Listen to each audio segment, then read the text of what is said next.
La Bible nous trace un chemin précis vers la vie éternelle. Tout d'abord, nous devons reconnaître que nous avons péché contre Dieu. Tous ont péché et sont privés de la gloire de Dieu. Romains 3, 23. Nous avons tous fait des choses qui déplaisent à Dieu.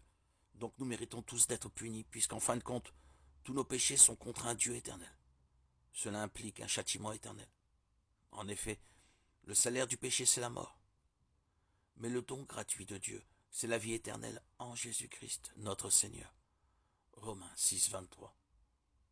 Par contre, Jésus-Christ, Fils éternel de Dieu qui n'a pas commis de péché, 1 Pierre 2, 22, s'est fait homme, Jean 1, 1, 14, et est mort pour payer nos dettes. Voici comment Dieu prouve son amour envers nous. Alors que nous étions encore des pécheurs, Christ est mort pour nous. Romains 5, 8.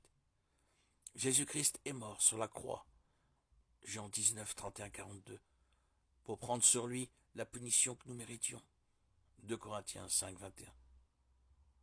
3 jours plus tard, il est ressuscité d'entre les morts. 1 Corinthiens 15, 1, 4, prouvant sa victoire sur le péché et la mort. Béni soit Dieu le Père de notre Seigneur Jésus-Christ.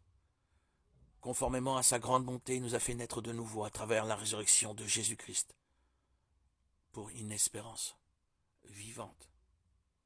1 Pierre 1, 3. Le terme kénose dérive du mot grec pour la doctrine du dépouillement de Christ durant son incarnation. La kénose est la renonciation à soi, et non un dépouillement de sa divinité, ni un échange de la divinité pour l'humanité. Philippiens 2,7 déclare que Jésus s'est dépouillé lui-même en prenant une forme de serviteur, en devenant semblable aux hommes. Jésus n'a pas cessé d'être Dieu durant son ministère sur la terre. Mais il s'est dépouillé de sa gloire céleste dans sa relation face à face avec Dieu. Il a également mis de côté son autorité indépendante. Durant son ministère sur la terre, Christ était complètement soumis à la volonté du Père. Dans le cadre de la kénose, Jésus agit dans les limites de l'humanité. Jean 4, 6, 19. Dieu ne se fatigue pas. Il n'a pas soif. Matthieu 24, 36 déclare: pour ce qui est du jour et de l'heure, personne ne le sait, ni les anges des cieux, ni le Fils, mais le Père seul. On pourrait se demander, puisque Jésus était Dieu, comment se fait-il qu'il ne savait pas tout, comme Dieu? Psaume 139, 1, 6.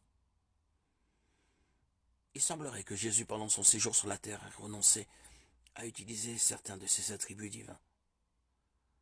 Jésus était toujours parfaitement saint, équitable, miséricordieux, plein de grâce, juste et aimant. Mais il n'était pas omniscient, ni omnipotent, à quelques variations près.